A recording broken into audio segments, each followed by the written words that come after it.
Aly-Khan, they're saying goodbye Dubai.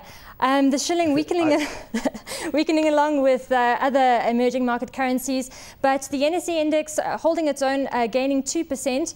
That must be quite good news for export stocks like Sasini.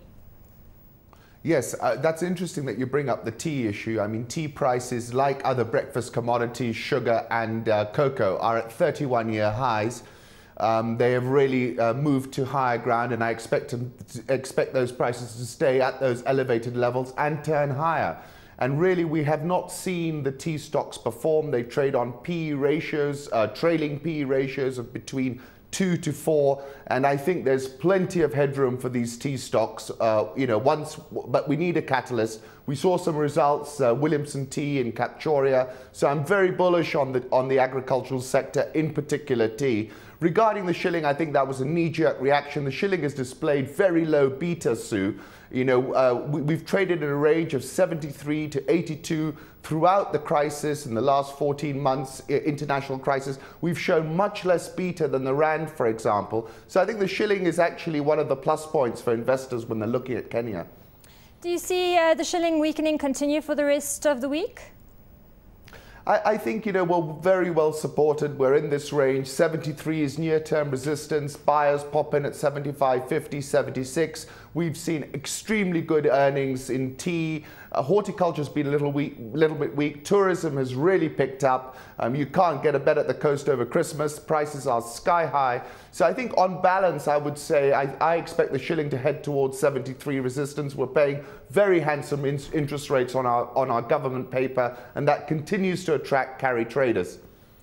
And that's what I wanted to go on to next was Kenya's broader macro picture. The MPC last week slashing 75 basis points off the lending rate. But the concern is still that lending is being hampered by high bank rates. Although today there was a report out saying that commercial banks have increased lending by 16 billion shillings. What's the impact on Kenya's growth story here? Well, I think, for any economy, a move below 10% interest rates is really the tipping point for fast growth. And I think the central bank governor is aware of that. He's desperately trying to encourage the banks to lower their lending rates. The problem is that the government is an outsized borrower at the moment, and they're paying very handsome rates. They just issued an infrastructure bond, which is paying a coupon of between 12 and 12.5%, and there is no withholding tax on it. And whilst they're doing this, I think it's very difficult for the banks to reduce rates. They're basically parking their money with the government of Kenya, and that is restricting lending to the private sector, notwithstanding the latest data you're showing. The government's second tier of their infrastructure bond is expected to come online tomorrow. Of course, the automated bond trading system set up on Friday last week. What are your expectations for the take-up of this bond? Well, we've had, we've surpassed expectations on the money that's being mobilized in the bond market. It's been pretty stellar, really. I mean, if anyone had told us these were the sort of numbers last year, we would have all poo-pooed them. So we've had a stunning amount of mobilization in the bond market, and I, for one, obviously there's a great deal of money on the sidelines. The stock market being weak, but it's turning higher now, I think, Sue, has also pushed a lot of the retail investors, the local institutions into the bond market. There is a very big appetite for government paper and for good corporate paper as well. Just getting into some specific stock movements, Kenyan Airways losing ground a bit on Friday, but it was up, 17% throughout the week. Now, I wanted to get your view on this because I spoke to Titus Nakuni, the CEO of Kenyan Airways, last week, and he mentioned to me that he is officially looking to Ethiopian Airways and a possible acquisition there. What, in your view, is the likelihood of this happening, and also sort of your prospects for the stock over the next few days?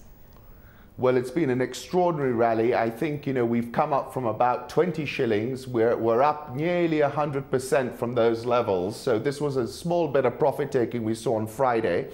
Kenyan Airways is highly leveraged. And, if they get things right, it's high beta. If they get things right, the share price can go up a great deal more. And what went wrong for Kenyan Airways was really the fuel, which is a key input into the business. They'd hedged at an average price of $110. And this was really crimping their near-term performance. Those hedges roll off in December, and we're finding that a lot of smart investors are positioning for that roll-off and looking for a very sharp rally, which will be reminiscent of 2005, when the share price moved from 20 shillings to a high of 147. I'm not saying we're going that high, but I can easily see a move which does about 50% of that 205 move. Regarding Ethiopian Airlines, I did not know about that interview, obviously, and I'm quite taken aback by it, really, because I can't see Ethiopian Airlines. You know, it's a very nationalistic thing. They are the most competitive African airline, I think, with Kenyan Airways. I can't see them looking to get into bed with Kenyan Airways at this point. Interesting thoughts. Another stock, of course, that foreign investors and local investors are always looking at is Safaricom, hitting that key 5 shilling level last week, but ending just slightly below that. What's your view for this week? We have an enormous buyer on the wings. I think we've just had some little bit of profit taking. They just stepped back on Friday and today a little bit. There's very little on supply. This move is not real. This move lower that we're seeing Friday and today, I think, is going to turn around very quickly. I'm very bullish on Safaricom. I think we were in a fat tail. I think the price was completely dislocated from the opportunity. What excites me about this company is we're finally seeing evidence of the next hyper growth curve. That's all to do with data, the internet, and M-Pesa. And you just go and have a look at those numbers. They are off the chart. Safaricom introduced a one-off offer where there were $2.50 for all you can eat per day on internet, and they spiked their internet 400%. It's a low base effect. There's plenty of growth in this company. They're the dominant company, and I think we're looking now at an adjustment. We might get near-term profit taking, but I think we're going a great deal higher from here as well.